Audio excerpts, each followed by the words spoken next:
Hello students, welcome to magnet brains. मेरा नाम धीरज मोहन द्विवेदी और आज हम शुरू करेंगे आपके क्लास 10 फिजिक्स का मैग्नेटिक इफेक्ट ऑफ करंट में एग्जाम्पलर क्वेश्चन का लॉन्ग आंसर टाइप क्वेश्चन। पिछले वीडियो में आपने खत्म किया था शॉर्ट आंसर क्वेश्चन। आज हम शुरू करेंगे लॉन्ग आंसर टाइप क्वेश्चन। ठीक है, चले शुरू करें हम लोग काम यहां पर। ओके, ध्यान देना बेटा आप लोग। क्वेश्चन नंबर 25 में क्या बोलता है इसके अंदर, why does a magnetic compass needle pointing north and south in the absence of nearby magnet get deflected. मेरी बात को सुनना ध्यान से, क्या बोलता है वो, Y does a magnetic compass needle, magnetic compass का जो निडल है वो क्यों पॉइंट करता है नॉर्थ साउथ डायरेक्शन में इन the absence of nearby magnet.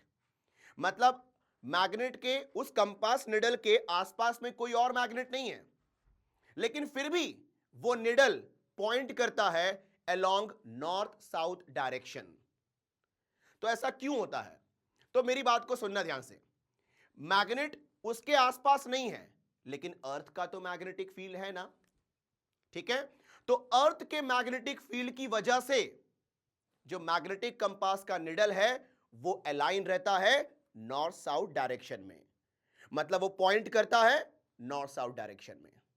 ठीक, अब सुनो आगे क्या बोलता है, व्हेन अ बार मैग्नेट और अ current carrying loop is brought near it, अगर हम उस निडल के पास में लेके आ जाए कोई मैग्नेट या कोई करंट कैरिंग लूप, ठीक है, तो क्या उसके डिफ्लेक्शन में कोई असर आएगा? यस, आएगा असर।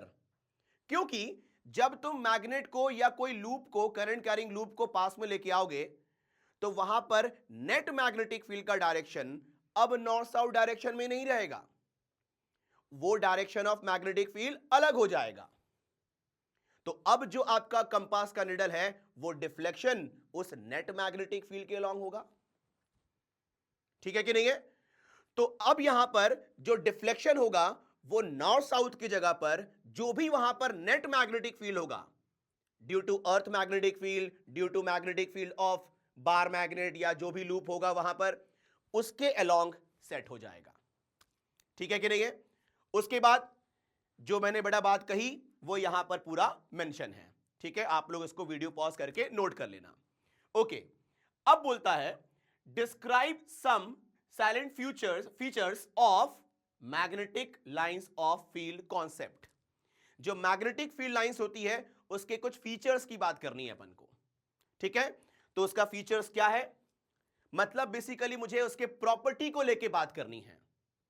ठीक है, तो हम यहां पर देखते हैं first property.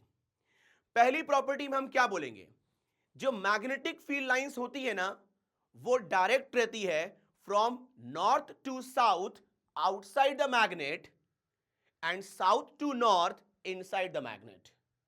Magnetic field lines बेटा होती हैं नॉर्थ से लेके south outside the magnet, magnet के बाहर, और साउथ टू नॉर्थ होती है इनसाइड द मैग्नेट। ठीक है, ये हो गई बेटा first property.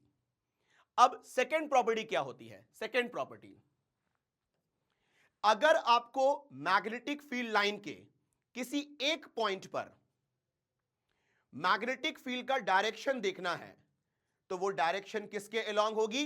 Along the tangent at that point. मतलब अगर मान लो ये है मैग्नेटिक फील्ड लाइंस, मुझे इस पॉइंट पर चाहिए डायरेक्शन ऑफ मैग्नेटिक फील्ड, तो मैं यहां पर क्या ड्रॉ करूंगा? टैंजेंट। ये शो करेगा direction of magnetic field at this point. ठीक है, तो ये हो गई second property. Now third property, कभी भी कोई दो मैग्नेटिक फील्ड लाइंस आपस में इंटरसेक्ट नहीं कर सकती। ठीक है, मतलब मैग्नेटिक फील्ड लाइंस में आपस में कभी इंटरसेक्शन नहीं होता है। ठीक है, तो ऐसा क्यों नहीं होता बेटा? तो मेरी बात को सुनना ध्यान से। मान लो मैंने इंटरसेक्ट करवा दिया, ये एक मैग्नेटिक फील्ड लाइन है, ये एक मैग्नेटिक फील्ड लाइन है, मैंने इंटरसेक्ट करवा दिया। ठीक है, अब देखो प्रॉब्लम क्या आएगी। किसी ने पूछा कि बताओ इस पॉइंट ऑफ इंटरसेक्शन पे मैग्नेटिक फील्ड का डायरेक्शन क्या होगा। तो भाई इसके अकॉर्डिंग इसके टेंजेंट के लॉन्ग होगा मैग्नेटिक फील्ड का डायरेक्शन, इसके अकॉर्डिंग इसके लॉन्ग होगा डायरेक्शन ऑफ मैग्नेटिक फील्ड। और एक ही पॉइंट पे क्या दो अलग अलग डायरेक्शन पॉसिबल हो सकता है क्या मैग्नेटिक फील्ड का? नहीं, एक पर्टिकुलर पॉइंट पे एक ही डायरेक्शन होगा ना मैग्नेटिक फील्ड का, लेकिन यहां पर तो दो डायरेक्शन हो जाएंगे, विच इज नॉट पॉसिबल। इसीलिए कभी भी दो या दो से ज्यादा मैग्नेटिक फील्ड लाइंस इंटरसेक्ट नहीं करते हैं। ठीक है, तो ये हो गई third property. And fourth property, closer the field lines stronger the field. मतलब मैग्नेटिक फील्ड लाइंस जितने पास पास रहेंगे ना उतनी स्ट्रॉन्ग मैग्नेटिक फील्ड होती है, और जितने दूर दूर होंगे ना मैग्नेटिक फील्ड उतनी वीक होती है। ठीक है, जैसे मैंने कहा ये मैग्नेटिक फील्ड लाइंस, ये मैग्नेटिक फील्ड लाइंस, ये मैग्नेटिक फील्ड लाइंस। अब आप देखो यहां पर आप देख रहे हो ना मैग्नेटिक फील्ड लाइंस पास पास है, यहां पर मैग्नेटिक फील्ड लाइंस दूर दूर है, मतलब यहां पर मैग्नेटिक फील्ड क्या होगा? स्ट्रॉन्ग।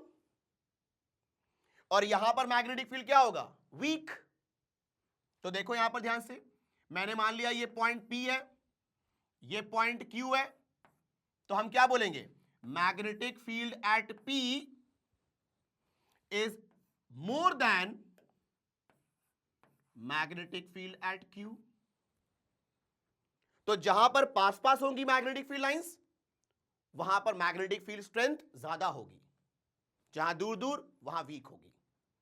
तो ये है फोर्थ प्रॉपर्टी। ठीक है, and now fifth property, parallel and equidistant magnetic field lines. Parallel and equidistant magnetic field lines represent shows uniform magnetic field.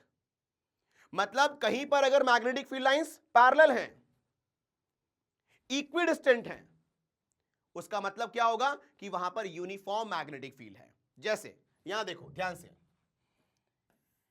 ये एक मैग्नेटिक फील्ड लाइन है, ये एक मैग्नेटिक फील्ड लाइन है, ये एक मैग्नेटिक फील्ड लाइन है।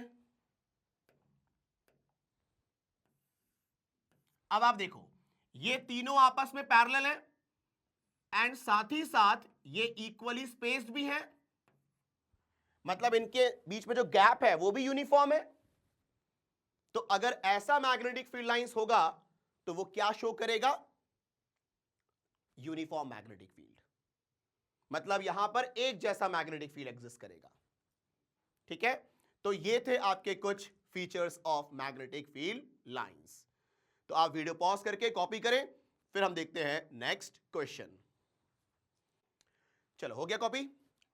अब देखते हैं हम लोग नेक्स्ट क्वेश्चन क्या बोलता है इसके अंदर। ध्यान दो, 26 क्वेश्चन में बोलता है with the help of label circuit diagram illustrate the pattern of field lines of magnetic field around a current carrying straight long conducting wire। बहुत कुछ बोला इसमें। ठीक है, मतलब कुछ नहीं है, यहां पर हमें एक सर्किट डायग्राम की हेल्प से करंट कैरिंग स्ट्रेट कंडक्टर के अराउंड जो मैग्नेटिक फील्ड बनती है, जो मैग्नेटिक फील्ड लाइंस बनती है, उसका पैटर्न डिस्क्राइब करना है। ठीक है, चलो आओ पहले वो करते हैं, फिर आगे का क्वेश्चन हम सॉल्व करेंगे। देखो ये मैंने एक सर्किट डायग्राम यहां पर बनाया हुआ है। ये क्या है? आपका एक स्ट्रेट कंडक्टर है जिसमें करंट का फ्लो मैंने ऊपर की तरफ लिया हुआ है। ठीक है, ये है डायरेक्शन ऑफ करंट। और यहां पर ये करंट कैसे आया है? ये मैंने यहां पर बैटरी कनेक्ट किया है मैंने। तो ये देखो आप, ये प्लस ये माइनस, तो करंट यहां से फ्लो करेगा। ये पूरा प्रॉपर सर्किट है। ठीक है, अब जैसा कि आपको पता होगा कि किसी भी कंडक्टर में अगर करंट का फ्लो होगा तो वो एक मैग्नेट की तरह बिहेव करेगा, मतलब उसके सराउंड में मैग्नेटिक फील्ड क्रिएट होगी। तो इस स्ट्रेट कंडक्टर में मैग्नेटिक फील्ड का पैटर्न कैसा होगा? तो यहां पर जब ये एक्टिविटी की गई, क्या किया गया कि एक कार्डबोर्ड लिया, ठीक है, उसके बाद उसके कार्डबोर्ड में बीच में होल करके कंडक्टर को पास करा दिया और यहां पर हमने करंट फ्लो करा दिया। तो इस सर्किट के अकॉर्डिंग करंट का डायरेक्शन क्या है, अपवर्ड है। ठीक, अब सुनो ध्यान से, डायरेक्शन ऑफ करंट अपवर्ड है। अब हमने लिया एक आयरन स्प्रिंकल्स लिए, हमने बोले बुरादे होते हैं ना आयरन के, वो लिए हमने, उसको बिखेर दिया, यहां पर स्प्रेड कर दिया हमने। ठीक है, जैसे ही उसको स्प्रेड किया ना, वहां पर यह ऑब्जर्व हुआ कि वो सारे आयरन फिलिंग्स जो हैं वो सब एक सर्कल के फॉर्म में अरेंज हो गए, एक सर्कल के फॉर्म में अरेंज हो गए। ठीक है, तो वहां से यह प्रेडिक्ट कर लिया गया कि जो मैग्नेटिक फील्ड क्रिएट हो रही है इस कंडक्टर की वजह से, वो कंसेंट्रिक सर्कल्स के फॉर्म में है। ठीक है, तो फिर उसके बाद मैग्नेटिक कंपास की हेल्प से वहां पर बहुत सारे सर्कल्स बनाए गए।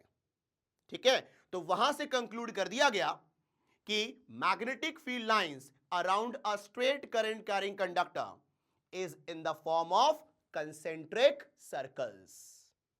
कंसेंट्रिक सर्कल्स के फॉर्म में वहां पर मैग्नेटिक फील्ड लाइंस होती हैं। ठीक है, तो ये देखो, ये आपका जो कंडक्टर है वो इस प्लेन के क्या है, परपेंडिकुलर। तो मैग्नेटिक फील्ड लाइंस जो होंगी वो इस प्लेन पर होंगी, मतलब जो कंसेंट्रिक सर्कल्स बनेंगे ना वो इस प्लेन पर बनेंगे। तो ये देखो आप ध्यान से, ये आपका प्लेन है, ये जो आपको सर्कल्स दिख रहे हैं वो आपका इस प्लेन पर है और उसके परपेंडिकुलर है ये कंडक्टर। ठीक है, तो हम कहते हैं the pattern of magnetic field lines around a straight conductor is in the form of concentric circles on a plane perpendicular to conductor. ठीक है, तो ये है आपका pattern of magnetic field lines. ठीक, अब सुनो आगे क्या बोलता है, how is the right hand thumb rule useful to find direction of magnetic field associated with a current carrying conductor. मतलब राइट हैंड थंब रूल कैसे मदद करता है मैग्नेटिक फील्ड का डायरेक्शन निकालने में। चलो आओ उसको समझते हैं हम लोग। देखो ध्यान से, देखना बेटा, ये मैंने यहां पर राइट हैंड थंब रूल को यहां पर मैंने बनाया हुआ है। ठीक है, मैं समझाता हूं आपको, सुनो। आप क्या करो, इमेजिन करो कि आपने एक करंट कैरिंग कंडक्टर को होल्ड किया हुआ है। इमेजिन करना, पकड़ मत लेना नहीं तो निपट जाओगे। ठीक है, चलो मेरी बात को सुनना ध्यान से। इमेजिन किया हमने कि करंट कैरिंग कंडक्टर को हमने अपने राइट हैंड में होल्ड किया हुआ है और इस तरीके से होल्ड किया है कि मेरा जो थंब है वो किसके अलोंग होना चाहिए, डायरेक्शन ऑफ करंट के अकॉर्डिंग होना चाहिए। तो तुम बताओ, सर्किट डायग्राम में मेरा करंट का डायरेक्शन क्या था, अपवर्ड था। तो मैंने अपने राइट हैंड में कंडक्टर को होल्ड किया और थंब मेरा ऊपर होना चाहिए along the direction of current. अब ऐसा सेट करने के बाद जिस डायरेक्शन में मेरा फिंगर का कर्ल है, curl of fingers, movement of fingers जिस डायरेक्शन में है वो क्या शो करेगा, डायरेक्शन ऑफ मैग्नेटिक फील्ड। आप देखो यहां पर इसको मैंने ऐसे कर्ल किया तो ये होगा डायरेक्शन ऑफ मैग्नेटिक फील्ड। मतलब अगर तुम ऊपर से देखोगे तो मैग्नेटिक फील्ड का डायरेक्शन आपको एंटी क्लॉकवाइज डायरेक्शन में मिलेगा। भाई कंसेंट्रिक सर्कल्स है तो डायरेक्शन ऑफ मैग्नेटिक फील्ड क्या होगा, या तो एंटी क्लॉकवाइज या क्लॉकवाइज। तो अगर मेरा थंब ऊपर की तरफ है, मतलब करंट अगर ऊपर की तरफ है, तो direction of magnetic field lines क्या होंगी, एंटी क्लॉकवाइज। ठीक है, तो यहां देखें डायरेक्शन ऑफ करंट ऊपर की तरफ है। ठीक है, तो यहां पर direction of magnetic field lines कैसी होंगी, एंटी क्लॉकवाइज डायरेक्शन में। इज इट क्लियर, कोई दिक्कत तो नहीं यहां पर। ठीक है, तो थंब शो करता है direction of current and curl of fingers show करेगा direction of magnetic field. Is it clear. तो ये था आपका क्वेश्चन नंबर 26। तो आप वीडियो पॉज करके इसको कॉपी करें, फिर हम देखते हैं नेक्स्ट क्वेश्चन।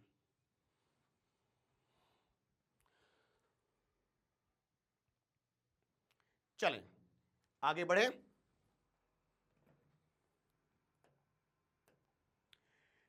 27 क्वेश्चन नंबर में क्या बोलता है, बिल्कुल ध्यान से बड़ा सवाल को एक बार देखना आप लोग।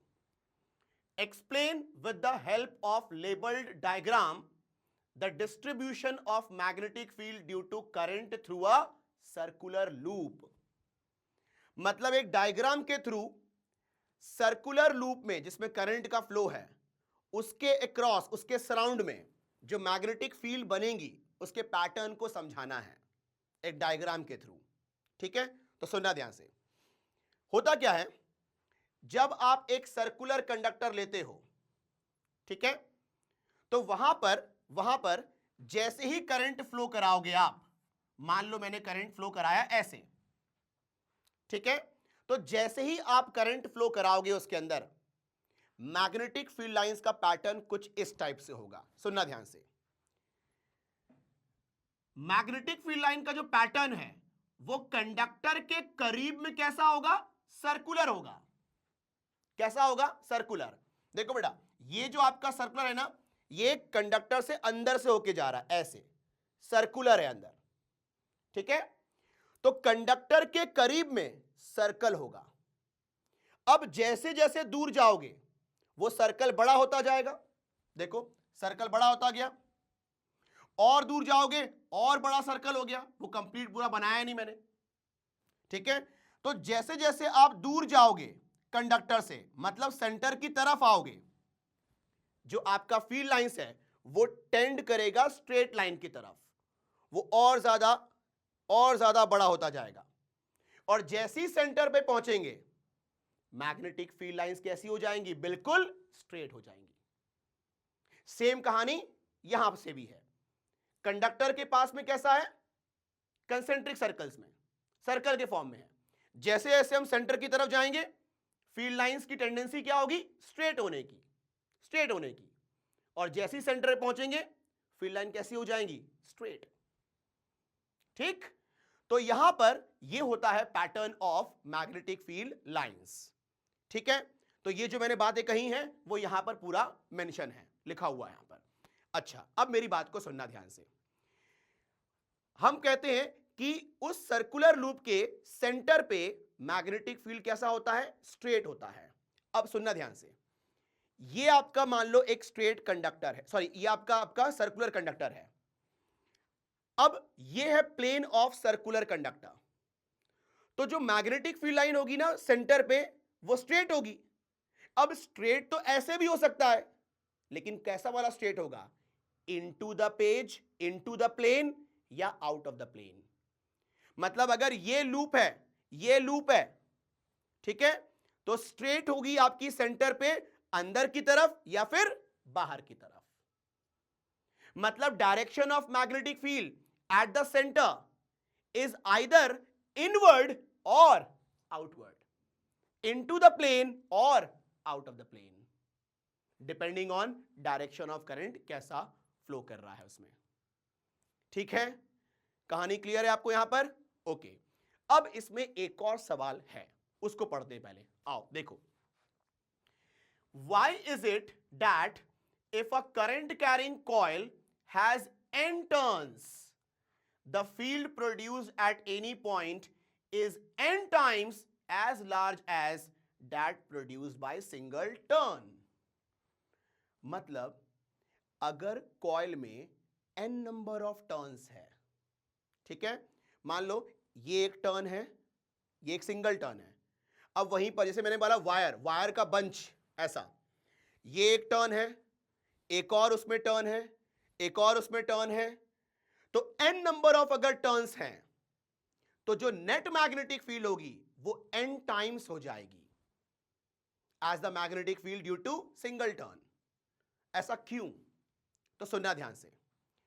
अगर मान लो सिंगल टर्न है तो उसका मैग्नेटिक फील्ड सेंटर पे मान लो इनवर्ड है, ठीक है। अब जो दूसरा टर्न है उसकी वजह से भी मैग्नेटिक फील्ड क्या है, इनवर्ड है। जो तीसरा टर्न है उसकी वजह से भी मैग्नेटिक फील्ड क्या होगा, इनवर्ड। तो हर टर्न की वजह से सेंटर पे मैग्नेटिक फील्ड क्या है, एक ही डायरेक्शन में है। तो अगर मुझे नेट मैग्नेटिक फील्ड चाहिए तो मैं क्या करूंगा, सारे मैग्नेटिक फील्ड को ऐड कर सकता हूं, बिकॉज सबका डायरेक्शन सेम है। तो अगर 10 टर्न्स हैं तो जो नेट मैग्नेटिक फील्ड होगी वो 10 टाइम्स हो जाएगी, ठीक है, सिंगल के मुकाबले। अगर वहां पर 20 टर्न्स होंगे तो 20 टाइम्स हो जाएगी। तो वैसे ही अगर n टर्न्स हैं तो नेट मैग्नेटिक फील्ड क्या हो जाएगी, n टाइम्स हो जाएगी, ठीक है। तो आंसर यह है इसका कि क्योंकि हर टर्न की वजह से सेंटर पे मैग्नेटिक फील्ड का डायरेक्शन सेम होता है, इसीलिए सारे मैग्नेटिक फील्ड्स ऐड हो जाते हैं।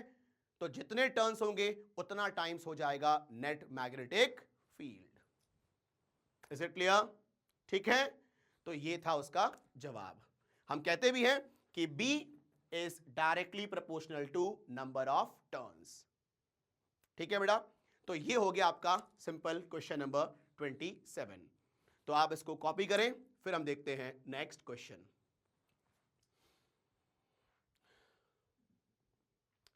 चलो शुरू करें।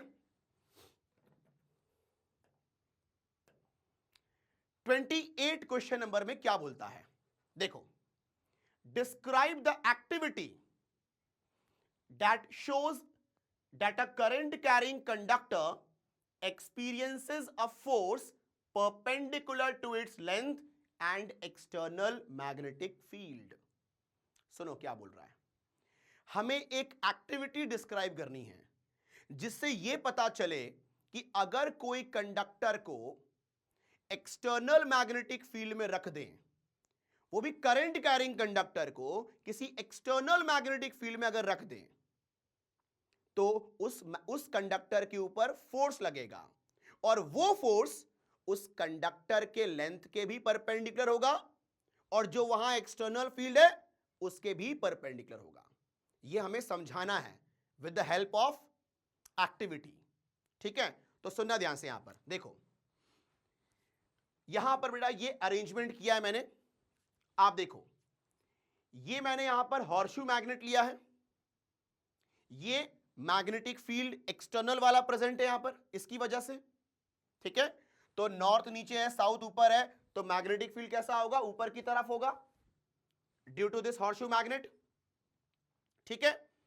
ओके, अब इस मैग्नेटिक फील्ड में, इस हॉर्सशू मैग्नेट के मैग्नेटिक फील्ड में आपने एक करंट कैरिंग कंडक्टर को लटका दिया बीच में, ऐसे लटका दिया बीच में with the help of wire. ये देखो, ये वायर की हेल्प से आपने क्या किया, लटका दिया। मतलब ये वायर दो काम कर रहा है, एक तो उस कंडक्टर को लटका रहा है और साथ ही साथ करंट भी प्रोवाइड कर रहा है, ठीक है। ये जो वायर है वो आपका बैटरी से कनेक्टेड है, ठीक है। तो आप बताओ, करंट कैरिंग कंडक्टर को आपने प्लेस कर दिया है किसी एक्सटर्नल मैग्नेटिक फील्ड में। अब जरा सोचो कि आपने करंट कैरिंग कंडक्टर मतलब एक मैग्नेट को किसी और मैग्नेटिक फील्ड में रख दिया है, तो लड़ाई हो सकती है ना दोनों के बीच में, मतलब उस कंडक्टर के ऊपर फोर्स लग सकता है, ठीक है। तो अब देखते हैं वो फोर्स का डायरेक्शन किस तरफ होगा, और वो फोर्स का डायरेक्शन होना चाहिए उस कंडक्टर के भी परपेंडिकुलर और जो एक्सटर्नल फील्ड है उसके भी परपेंडिकुलर, ठीक है। तो आओ मैं समझाता हूं इसको अलग से एक डायग्राम बना करके, ठीक है। वही चीज यहां पर फुलफिल हो रही है। देखो ध्यान से सुनो, मेरी बात को सुनना। मैंने जो एक्सटर्नल फील्ड लिया है, मैंने जो एक्सटर्नल फील्ड लिया है वो ऊपर की तरफ लिया है मैंने, नॉर्थ नीचे लिया था, साउथ ऊपर है। तो मैग्नेटिक फील्ड जो एक्सटर्नल है वो कहां पर है, ऊपर की तरफ प्रेजेंट है। ओके, अब आपने यहां पर कंडक्टर को प्लेस कर दिया, आपने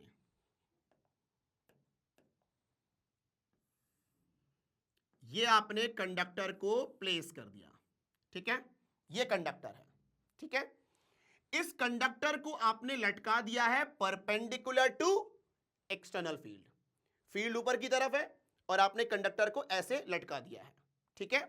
एंड इसमें जो करंट का फ्लो है वो मैंने मान लिया कि राइट टू लेफ्ट है, ये है डायरेक्शन ऑफ करंट, ठीक है।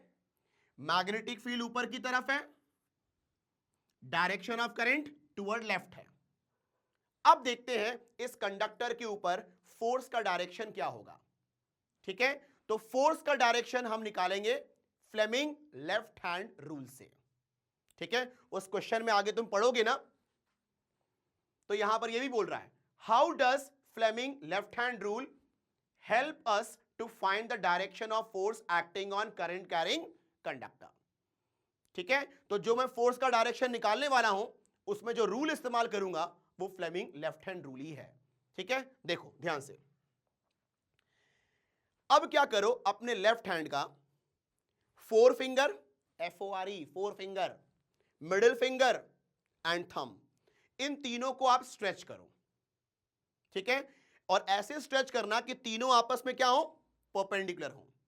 कर लिया स्ट्रेच, ठीक है, ओके। फिर क्या करो, पहले अपने फोर फिंगर को एडजस्ट करो along the direction of magnetic field. तो मेरा मैग्नेटिक फील्ड ऊपर की तरफ है, तो अपने फोर फिंगर को ऊपर की तरफ लेके जाओ। ठीक, फिर क्या करो, इसको वहीं रख करके, इसको डिस्टर्ब नहीं करना, अपने मिडिल फिंगर को लेके जाओ along the direction of current.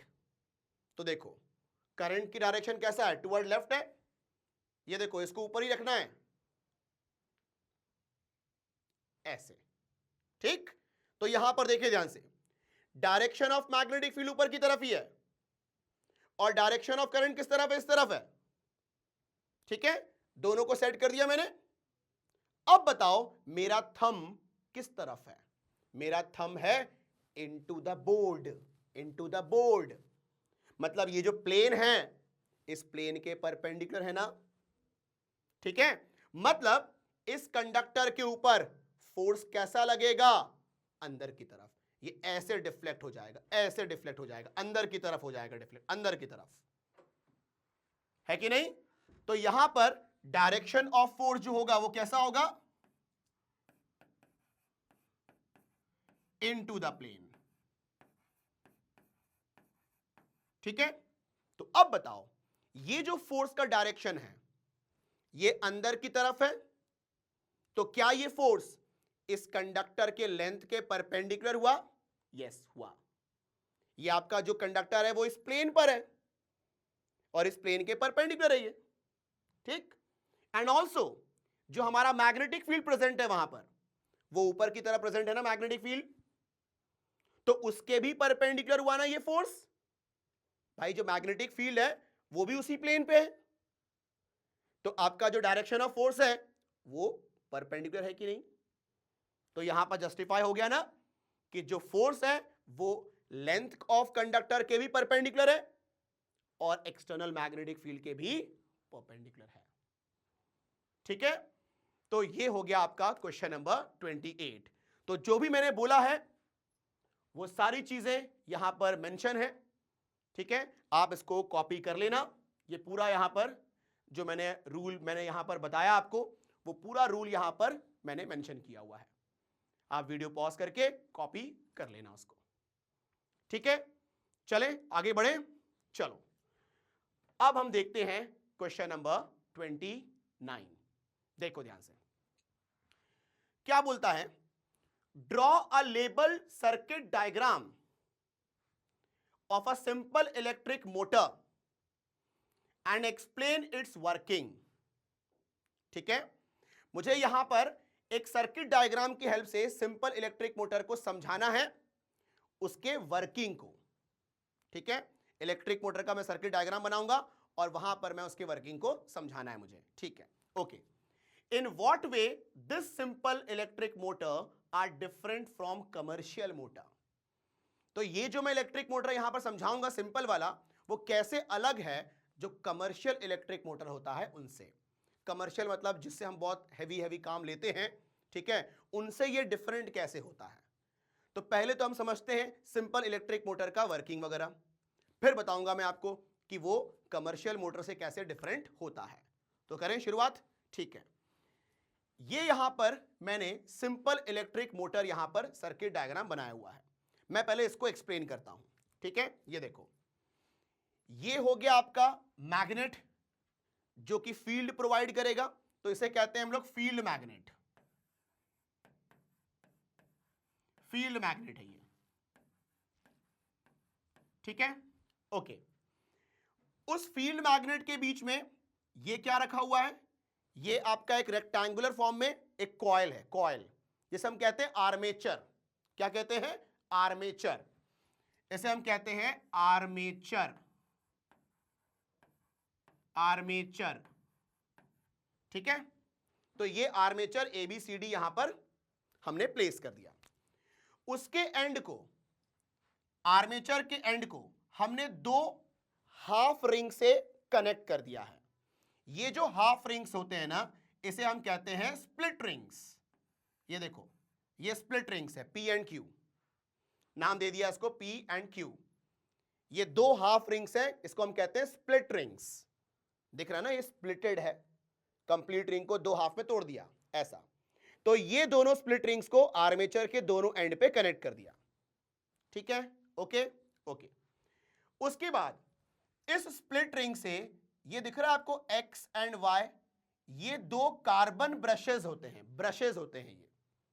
ठीक है, carbon brushes X and Y। तो ये दोनों और ये दोनों, ये क्या है? कार्बन ब्रशेस हैं ये। ठीक है, ओके।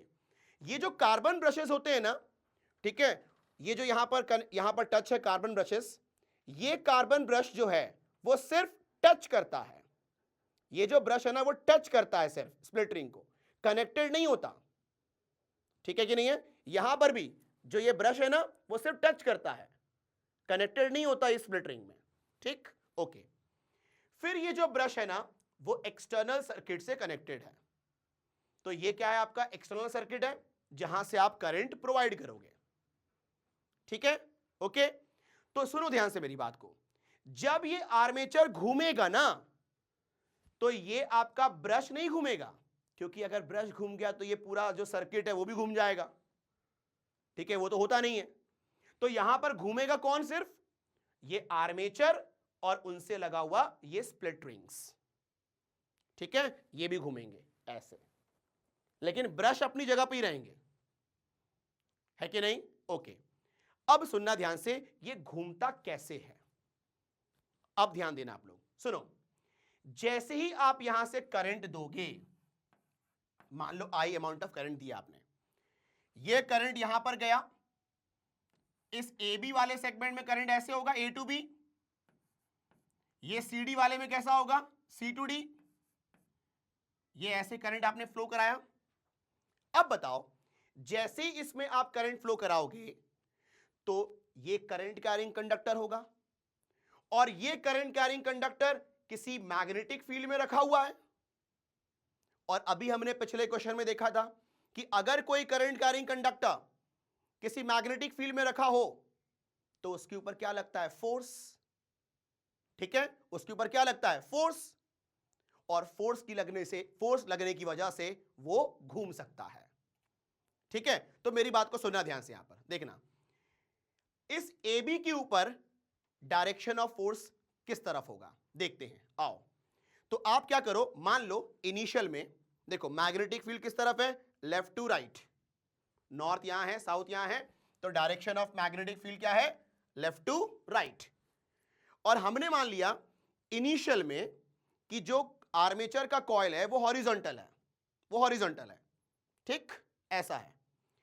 अब मैग्नेटिक फील्ड ऐसा है, ओके। ये हमारा A, ये हमारा B, ये AB। तो AB में करंट किस तरफ है? A टू B, मतलब अंदर की तरफ करंट है।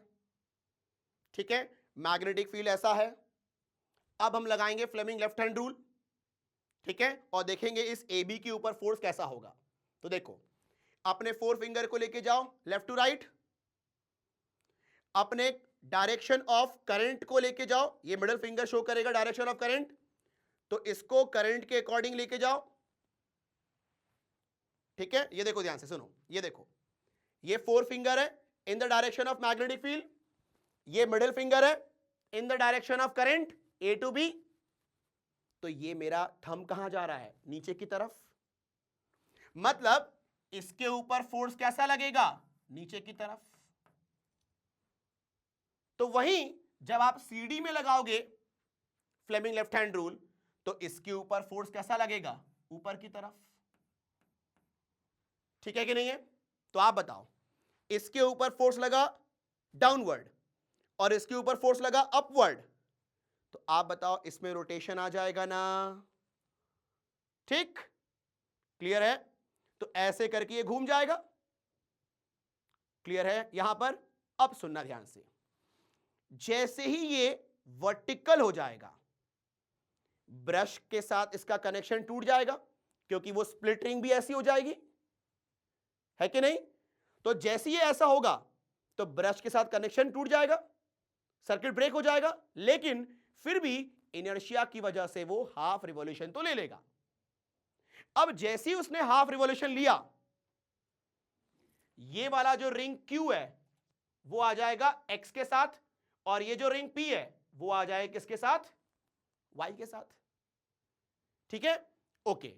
अब बताओ, यहां पर रिंग का कनेक्शन उस ब्रश के साथ चेंज हो गया, तो अब ये Q यहां आ जाएगा और P यहां आ जाएगा, लेकिन फिर भी आपका जो करंट है, अब CD वाला यहां आ गया, AB वाला यहां आ गया, तो आप बताओ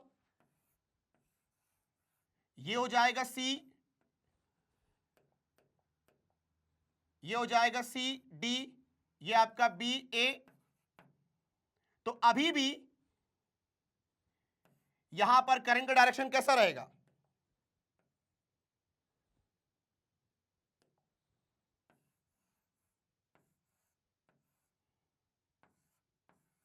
आप बताओ करंट का डायरेक्शन कैसा रहेगा?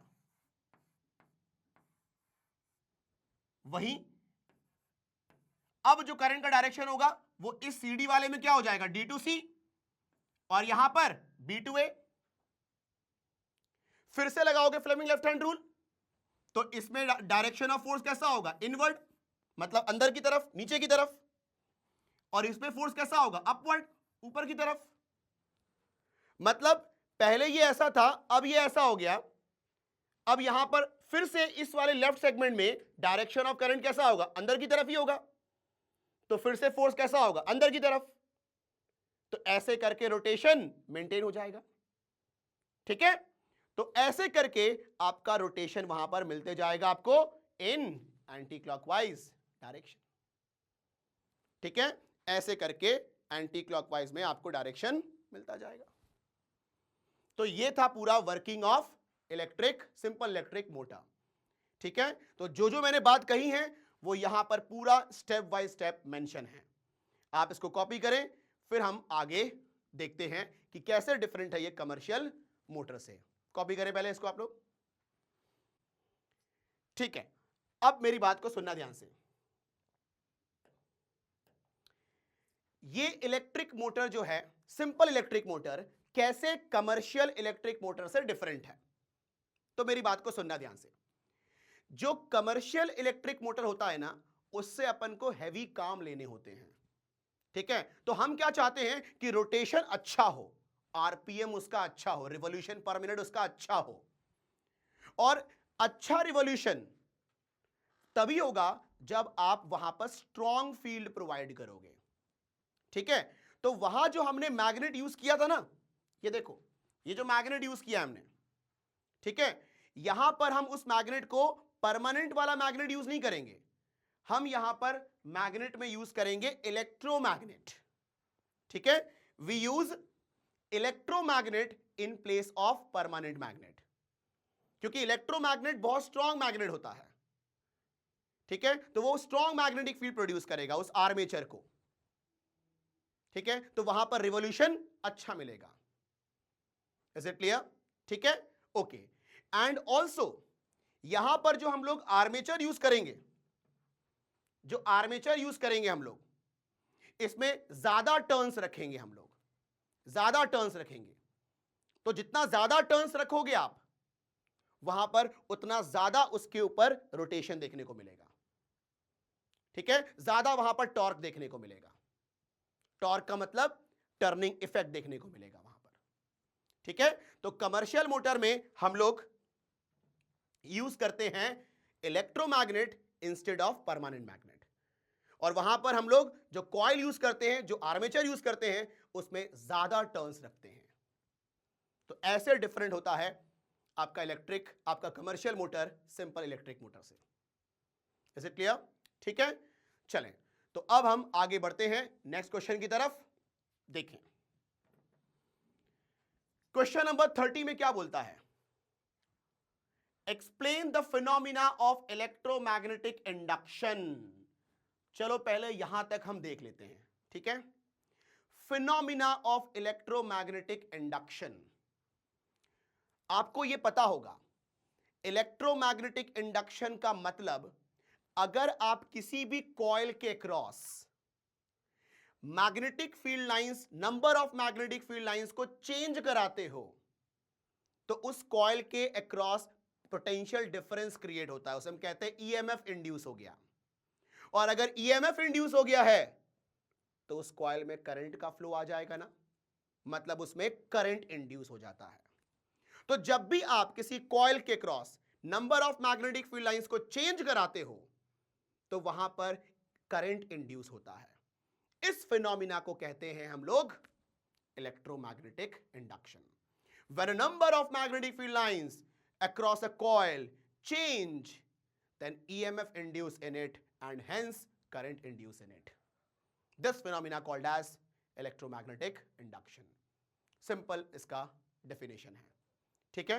अब हम आगे देखते हैं, जो मैंने बोला है वो यहां पर आपको लिखा हुआ मिलेगा। ओके, अब आगे बोलता है describe an experiment to show that a current is set up in a closed loop when an external magnetic field passing through the loop increases or decreases। देखो हमें यहां पर एक एक्सपेरिमेंट को डिस्क्राइब करना है जो कि एक क्लोज लूप के कारण, मतलब जो कि एक ऐसा एक्सपेरिमेंट डिस्क्राइब करना है, ठीक है, जिसमें किसी लूप के क्रॉस अगर एक्सटर्नल मैग्नेटिक फील्ड इंक्रीज हो रहा हो या डिक्रीज हो रहा हो तो उस लूप में करंट इंड्यूस हो गया हो, ठीक है। हमें ऐसा एक्सपेरिमेंट डिस्क्राइब करना है।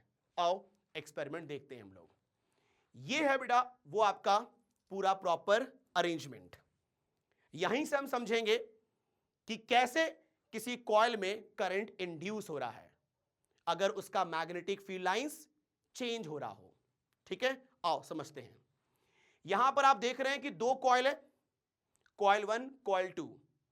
कॉइल 1 में आपने करंट प्रोवाइड किया, यहां पर आपने बैटरी कनेक्ट किया, पोटेंशियल डिफरेंस दे करके आपने करंट फ्लो करा दिया आपने, ठीक है, ओके। और इसी के नेबर में एक कॉइल रखा हुआ है जिसमें कोई सप्लाई आपने नहीं दिया है, आपने बस यहां पर गैल्वेनोमीटर कनेक्ट कर दिया। यहां पर गैल्वेनोमीटर एक ऐसा डिवाइस होता है ना जो करंट के प्रेजेंस को क्या कर ले, डिटेक्ट कर ले, है कि नहीं। अगर मान लो सर्किट में करंट होगा तो गैल्वेनोमीटर डिफ्लेक्शन शो कर देगा, ठीक है, ओके। तो यहां पर करंट है, यहां पर करंट नहीं है अभी, ओके। अब सुनना ध्यान से, मान लो अभी ये स्विच ऑफ पोजीशन में है, स्विच ऑफ है वो अभी इसमें कोई करंट नहीं है मान लो, ठीक है, ओके।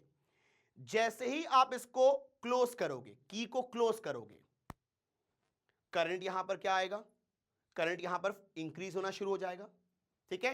तो जैसे ही आपने की को क्लोज किया, करंट की वैल्यू 0 से इंक्रीज होना शुरू होगी। हालांकि वो बहुत जल्दी इंक्रीज हो जाता है, लेकिन हम उसको धीरे धीरे बात कर रहे हैं, ठीक है। कि मान लो जैसे ही हमने की को क्लोज किया, करंट की वैल्यू 0 से मैक्सिमम की तरफ अप्रोच करेगी। तो जब करंट की वैल्यू इंक्रीज होगी तो इसकी मैग्नेटिक फील्ड लाइंस भी इंक्रीज होगी और इसकी मैग्नेटिक फील्ड लाइंस इससे भी लिंकअप होगी क्योंकि ये बगल में रखा हुआ है, ठीक है। तो जब इसका मैग्नेटिक फील्ड लाइंस 0 से मैक्सिमम की तरफ जाएगा तो जो लिंकिंग मैग्नेटिक फील्ड लाइंस हैं वो भी 0 से मैक्सिमम की तरफ जाएगा, ठीक है। अब बताओ, मतलब इसके अक्रॉस भी मैग्नेटिक फील्ड लाइंस क्या होंगी, चेंज, हाँ है ना। तो अब बताओ इसके अक्रॉस अगर मैग्नेटिक फील्ड लाइंस चेंज होंगी तो इसमें करंट इंड्यूस होगा ना, और वो कौन बताएगा, ये गैल्वेनोमीटर डिफ्लेक्शन शो करके, ठीक है। तो जैसे ही हम ऑन करते हैं, करंट की वैल्यू 0 से मैक्सिमम होती है, तो मैग्नेटिक फील्ड भी 0 से मैक्सिमम होती है, मतलब चेंज होती है, और वही मैग्नेटिक फील्ड इससे लिंकअप है, मतलब इसके अक्रॉस भी मैग्नेटिक फील्ड लाइन चेंज होगी।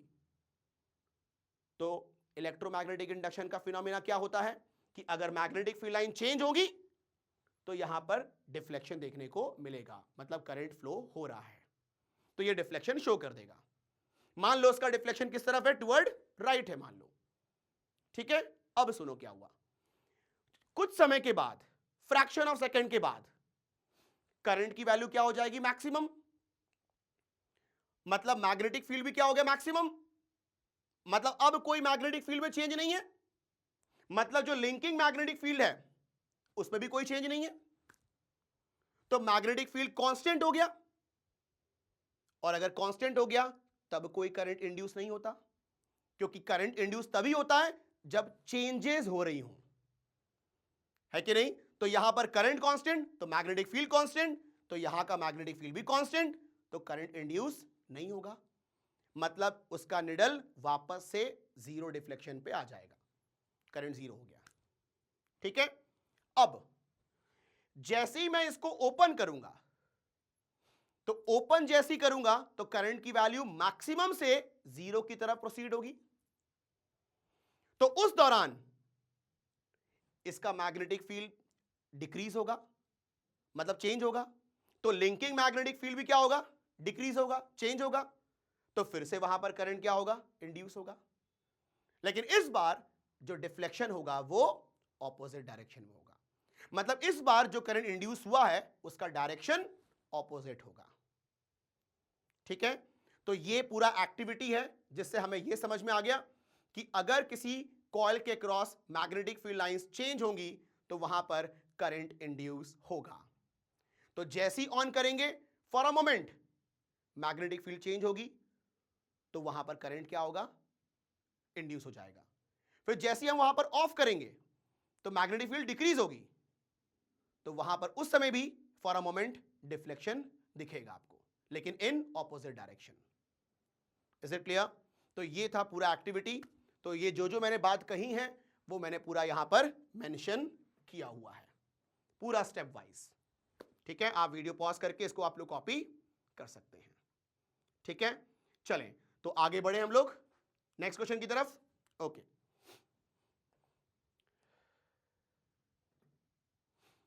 31 क्वेश्चन में क्या बोल रहा है, 31 में देखना ध्यान से बेटा। बोलता है describe the working of N AC generator with the help of label circuit diagram. इस सर्किट डायग्राम की हेल्प से हमें एसी जनरेटर को डिस्क्राइब करना है, ठीक है, करते हैं, ठीक है। What changes must be made in the arrangement to convert it into a DC generator. मतलब एसी जनरेटर को अगर डीसी जनरेटर में कन्वर्ट करना है तो क्या हम वहां पर चेंजेस करते हैं, ठीक है। तो पहले हम करते हैं बात एसी जनरेटर को डिस्क्राइब करने की, ठीक है। आओ, यह है proper circuit diagram of AC generator, ठीक है। देखो, वही फील्ड मैग्नेट जो फील्ड प्रोवाइड करेगा, ये वही आर्मेचर, ठीक है, सब कुछ वही है जो आपके मोटर में था, सिवाय इसके एंड पर जो हम रिंग कनेक्ट करेंगे, ये देखो रिंग P और Q, ये आपका जो रिंग है यहां पर, नहीं, रिंग R1 और R2, ये R1 R2 रिंग्स हैं। ये जो रिंग्स R1 R2 है ना, ठीक है, ये कंप्लीट रिंग्स होंगी। मोटर में क्या होता था, वहां पर डीसी मोटर में आपका क्या था कि वहां पर ये स्प्लिट रिंग्स थे, लेकिन यहां पर क्या होगा, ये कंप्लीट रिंग्स होंगे। इसे कहते हैं हम लोग slip rings, slip rings, complete rings. तो दोनों एंड पर स्लिप रिंग्स कनेक्टेड हैं, ठीक, ओके। अब इस स्लिप रिंग से यहां पर दो ब्रशेस कनेक्टेड है, देखो यहां पर भी वो ब्रशेस जो है ना वो रिंग को टच करेंगे, कनेक्ट नहीं होंगे, टच करेंगे सिर्फ, तो ऐसे टच है सिर्फ, ठीक, ओके। तो ये B1 R1 से टच है, B2 R2 से टच है, और फिर ये आपका एक्सटर्नल सर्किट है। अच्छा, यहां पर हम करंट प्रोवाइड नहीं करेंगे, यहां तो हम करंट ड्रॉ करेंगे ना, ठीक है। मतलब एसी जनरेटर से हमें करंट मिलने वाला है, वो भी कौन सा करंट मिलने वाला है, एसी करंट, ऑल्टरनेटिंग करंट, ठीक है, आप देखते हैं कैसे मिलेगा ऑल्टरनेटिंग करंट। देखो ध्यान से, हम क्या करेंगे, इस आर्मेचर को हम घुमाएंगे। ठीक है, हमें घुमाना होगा इस आर्मेचर को, मतलब हम यहां पर काम करेंगे, मैकेनिकल इनपुट देंगे। ठीक है, चलो मान लो मैं इसको घुमाता हूं इन क्लॉकवाइज डायरेक्शन में, ऐसे घुमा रहा हूं, मान लो ऐसे मैं घुमा रहा हूं, है कि नहीं क्लॉकवाइज डायरेक्शन। ठीक है, ओके, मतलब मैं इसको ऊपर की तरफ घुमाऊंगा, मतलब ऊपर की तरफ मूव करूंगा और इसको नीचे की तरफ मूव करूंगा, मतलब मेरा अप्लाइड फोर्स इसके ऊपर ऊपर की तरफ रहेगा और इस पे नीचे की तरफ रहेगा। ठीक है, लाइक दिस। ठीक है, अब बताओ, जब तुम इसको ऐसे घुमाओगे, बाहर क्या प्रेजेंट है, मैग्नेटिक फील्ड लाइंस, जो नॉर्थ और साउथ है वो मैग्नेटिक फील्ड प्रोवाइड कर रहा है इसको। अब बताओ, अभी अगर इसका इनिशियल स्टेज ऐसा हॉरिजॉन्टल मान लो, तो इसकी मैग्नेटिक फील्ड लाइंस कैसी हैं, हॉरिजॉन्टल है। देखो, तो क्या अभी कोई मैग्नेटिक फील्ड लाइंस इसके अंदर से पास हो रही है, क्या नहीं हो रही है अभी।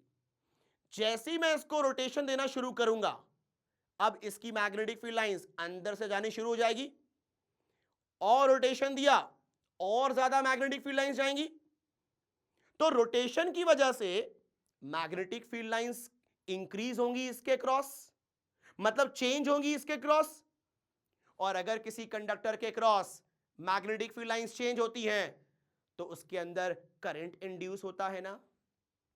तो due to rotation in external field, current induce in armature. तो इस AB में, इस AB में और इस CD में करंट इंड्यूस हो जाएगा। आओ देखते हैं करंट का डायरेक्शन क्या होगा, जो करंट इंड्यूस हुआ है उसका डायरेक्शन क्या होगा। तो सुनना ध्यान से, यहां पर हम इसके लिए यूज करते हैं फ्लेमिंग का राइट हैंड रूल। तो ये रहा मेरा राइट हैंड, फिर से मैं अपने फोर फिंगर, मिडिल फिंगर और थंब को स्ट्रेच करूंगा ताकि ये तीनों आपस में परपेंडिकुलर रहे। फिर मैं यहां पर फोर फिंगर को सेट करूंगा इन the direction of magnetic field. तो मैग्नेटिक फील्ड कहां है, लेफ्ट टू राइट है। ठीक है, तो मैंने अपने फोर फिंगर को लेफ्ट टू राइट रखा, ये थंब को सेट करना है in the direction of force. तो आप बताओ, इस AB के ऊपर फोर्स कैसा लगाया मैंने, ऊपर की तरफ, ऊपर की तरफ। अब बताओ मेरा जो मिडिल फिंगर है वो क्या शो करेगा, डायरेक्शन ऑफ इंड्यूस करंट। तो आप बताओ डायरेक्शन ऑफ इंड्यूस करंट कहां है, अंदर की तरफ है, अंदर की तरफ है। मतलब यहां पर जो करंट इंड्यूस होगा वो A to B होगा, और यहां CD में क्या होगा, C to D होगा। तो ऐसे करंट इंड्यूस हो गया यहां पर। तो आप बताओ, ऐसे करंट इंड्यूस होगा, ये देखो करंट ऐसे गया, और इस गैल्वेनोमीटर में जो करंट आया है वो राइट टू लेफ्ट आया है। ठीक है कि नहीं है। अब सुनो ध्यान से, सुनो, जैसे ही आपने इसको हाफ रोटेशन दिया, ठीक, तो यहां पर स्लिप रिंग और ब्रश का जो कनेक्शन है, जो टचिंग है, वो चेंज नहीं होता। ठीक है, तो आप देखो यहां पर ध्यान से, ये जैसे ही आप इसको क्या करोगे, हाफ रिवॉल्यूशन दोगे, ये CD वाला उठ के इधर आ जाएगा और ये AB वाला उठ के इधर आ जाएगा, लाइक दिस।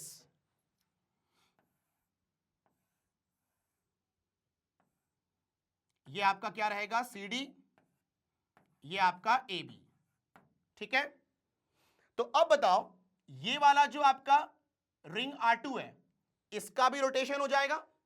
तो देखिए यहां से आप,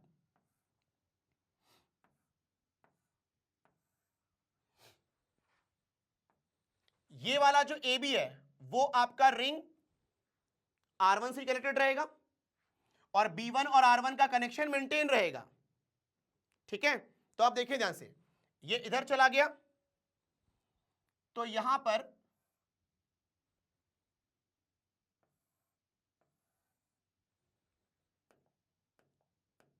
आप यहां पर देख लें ध्यान से, ये जो आपका AB है ये उठ के यहां पर आ जाएगा। ठीक है, ध्यान देना आप लोग, यहां पर इसका रोटेशन होगा, यहां पर इसका रोटेशन होगा, ठीक है। तो देखो यहां से आप लोग यहां पर अगर मैं बना भी दूं,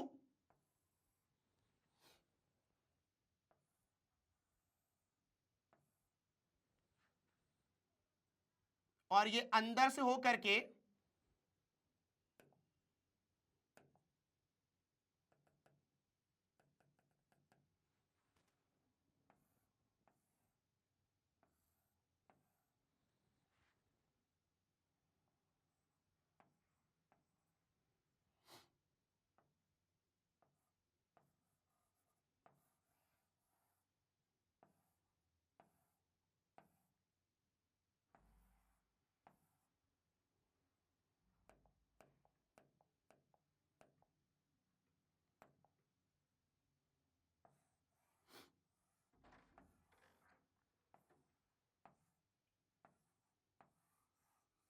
ठीक है। अब मेरी बात को सुनना ध्यान से, यहां पर देखो, अब क्या होगा जब आपने इसको क्या किया, हाफ रिवॉल्यूशन दे दिया ऐसे, ठीक है, ओके। अब आपका जो सी डी है वो इधर आ गया, ठीक है, और ए बी वाला सेगमेंट इधर आ गया। लेकिन आप देखो ये जो ए बी का रिंग है, स्लिप रिंग, वो अभी भी इस B1 से ही टच में है, और जो सी डी वाला है वो किसके टच में है, ये देखो आपका जो रिंग R2 है वो B2 से ही टच में है। मतलब यहां पर स्लिप रिंग और ब्रशेस का जो टचिंग है वो चेंज नहीं होता। आप देखो अभी भी ये R1 B1 से टच में है, और ये जो आपका R2 है वो B2 से टच में है, ठीक है। अब बताओ, जैसी हाफ रिवॉल्यूशन ले लिया मैंने ऐसे, ठीक, अब जो करंट इंड्यूस होगा लेफ्ट वाले में क्या रहेगा, अंदर की तरफ ही रहेगा, ठीक है, क्योंकि देखो आप फर्दर आप इसको ऐसे ही घुमाने वाले हो, तो इसमें जो डायरेक्शन ऑफ करंट होगा इंड्यूस वो अंदर की तरफ ही होगा, मतलब D2C हो जाएगा, और जो BA वाले में है वो हो जाएगा B2A। तो अब बताओ देख करके, करंट अगर ऐसे फ्लो कर रहा है तो इस वाले के पास आया, उसके बाद करंट इधर आ जाएगा ना, क्योंकि ये देखो ये पूरा कनेक्टेड है, टच में है, current left to right flow हुआ ना, ये देखो अंदर से होके गया है ये। Is it clear? ठीक है, तो आप देखो यहां पर पहले हाफ रिवॉल्यूशन में डायरेक्शन ऑफ करंट क्या था, गैल्वेनोमीटर के क्रॉस राइट टू लेफ्ट, और अगले हाफ रिवॉल्यूशन में डायरेक्शन ऑफ करंट क्या हुआ, लेफ्ट टू राइट। ऐसा इसलिए हुआ कि स्लिप रिंग और ब्रशेस का जो टचिंग है वो चेंज नहीं हुआ, ठीक है। इसको प्रॉपरली अगर आप ऑब्जर्व करोगे ना, ठीक है, तो आपको समझ में आएगा कि हां वहां पर ब्रशेस और रिंग का कनेक्शन चेंज नहीं हुआ है। इसलिए पूरे रोटेशन के दौरान पहले हाफ रिवॉल्यूशन में left right to left current था, तो अगले हाफ रिवॉल्यूशन में क्या हुआ, लेफ्ट टू राइट हुआ। मतलब जो हमें करंट मिला वो ऑल्टरनेटिंग मिला ना, ठीक है।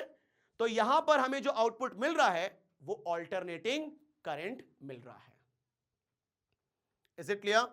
ठीक है, तो इस डायग्राम को ध्यान से देख करके आप इमेजिन करना, फिर आपको डेफिनेटली ये समझ में आ जाएगा, ठीक है। और एक बात ध्यान रखना कि यहां पर हर हाफ रिवॉल्यूशन के बाद डायरेक्शन ऑफ करंट रिवर्स इसलिए हो रहा है क्योंकि रिंग और ब्रश का जो टचिंग है थ्रू आउट द रोटेशन वो मेंटेन रहेगा, ठीक है। इसीलिए यहां पर हमें आउटपुट में ऑल्टरनेटिंग करंट मिल रहा है, पहले राइट टू लेफ्ट फिर left to right. Is it clear? ठीक है, ओके। चलें, ये हो गई कहानी, आपके पूरा सर्किट डायग्राम करके मैंने इसको डिस्क्राइब कर दिया। अब वो क्या बोल रहा है कि अगर मुझे इसको डीसी जनरेटर में कन्वर्ट करना है, मतलब मुझे डायरेक्ट करंट ऑब्टेन करनी है, तो हम इसमें क्या चेंजेस लाएंगे। तो जवाब यह है कि अगर आप चाहते हो कि हर रोटेशन में, मतलब पूरे रोटेशन के दौरान मुझे एक ही डायरेक्शन में करंट मिले, तो उसके लिए आपको उस स्लिप रिंग की जगह स्प्लिट रिंग यूज करना होगा। अगर आप जनरेटर में स्प्लिटरिंग यूज कर लेते हो तो आपको थ्रू आउट द रोटेशन एक ही डायरेक्शन में करंट मिलेगा, क्योंकि उस केस में आपका रिंग जो स्प्लिट रिंग है और जो ब्रशेस है उसका जो टचिंग है वो हर हाफ रिवॉल्यूशन के बाद चेंज होगा। उसकी वजह से आपका जो आउटपुट है वो एक ही डायरेक्शन में करंट मिलेगा। ठीक है, तो ये चेंजेस करने होंगे। We replace slip ring by split rings to convert into DC generator. अब हम देखते हैं नेक्स्ट क्वेश्चन। देखें क्या बोलता है क्वेश्चन नंबर 32 में, draw an appropriate systematic diagram showing common domestic circuit and discuss the importance of fuse। हमें एक डायग्राम डिस्कस करनी है जो पूरे आपके डोमेस्टिक सर्किट को एक्सप्लेन कर पाए और वहां पर फ्यूज का क्या इंपॉर्टेंस है वो अपन को यहां पर एक्सप्लेन करना है। ठीक है, देखें ध्यान से, ये आपका डोमेस्टिक इलेक्ट्रिक सर्किट है जो आपके घरों में जो सर्किट कनेक्शन होता है ना, ठीक है, वो उसी को यहां पर समझाया गया है। ठीक है, देखें ये 3 वायर आपको दिख रहे हैं, ये रेड वाला लाइव वायर जिससे करंट एंटर होता है, ये न्यूट्रल वायर है ब्लैक कवरिंग वाला, ओके, और ये जो ग्रीन कवरिंग है ये अर्थ वायर है। किसी को भी मुझे अगर अर्थिंग देनी है तो हम इस वायर का इस्तेमाल करते हैं। ठीक है, तो पहले वो जाता है किसमें, आपके इलेक्ट्रिक बोर्ड में। ठीक है, जो भी आपके घर के बाहर इलेक्ट्रिक बोर्ड होगा उसमें जाएगा ये लाइव और न्यूट्रल। फिर वो जाएगा आपके इलेक्ट्रिक मीटर जहां पर रिकॉर्डिंग होती है कितना आपने बिजली यूज किया है। वहां से जाएगा आपके घर के स्टार्टिंग में जो डिस्ट्रीब्यूशन बॉक्स लगा होगा उसमें जाएगा ये लाइव और न्यूट्रल। ठीक है, उसके बाद आपके घर के सारे कमरे में जो भी स्विच बोर्ड होंगे उसमें जाएगा ये लाइव और न्यूट्रल। तो आपने देखा होगा कि आपके स्विच बोर्ड में ऐसे सॉकेट बने होते हैं, 2 स्मॉल होल्स होते हैं और एक बिगर होल होता है। तो ये जो 2 स्मॉलर होल है ना, ये एक लाइव से होता है और एक न्यूट्रल से कनेक्टेड होता है। ये जो 2 स्मॉल होल है ना, ये एक लाइव से कनेक्ट होगा और एक न्यूट्रल से कनेक्ट होगा, और ये जो बिगर होल होता है ना वो अर्थ वायर से कनेक्ट होता है। मतलब कोई अगर हैवी अप्लायंसेस होते हैं, जैसे आपका जो एयर कंडीशनर है या जो वाटर कूलर है, उसमें देखा होगा 3 पिन होते हैं उसमें। ठीक है, तो उसमें तीसरा वाला पिन जो होता है, मोटा वाला पिन, ठीक है, वो इस्तेमाल होता है किसमें, अर्थिंग प्रोवाइड करने में। ठीक है, अर्थिंग क्या करता है, शॉक लगने से बचाता है। ठीक है, हैवी अप्लायंसेस जो होते हैं ना उसमें करंट की वैल्यू ज्यादा होती है। ठीक है, और अगर मान लो अर्थिंग नहीं की हुई है उसको, और अगर मैंने उसके कोई मेटल पार्ट को छू लिया, कोई फॉल्ट वगैरह है उसमें और मैंने उसके मेटल पार्ट को छू लिया तो शॉक लग सकता है। लेकिन वहीं अगर उसकी अर्थिंग की गई होगी, मतलब उसको कनेक्ट करके अर्थ किया गया होगा। मतलब करते क्या है, अर्थ वायर का मतलब उसको हम लोग गड्ढा खोद के घर के बाहर डिप कर देते हैं हम लोग। मतलब उस अप्लायंसेस को क्या मिल गई है, अर्थिंग मिल गई है। मतलब एक पैसेज मिल गया है टू अर्थ, टू ग्राउंड।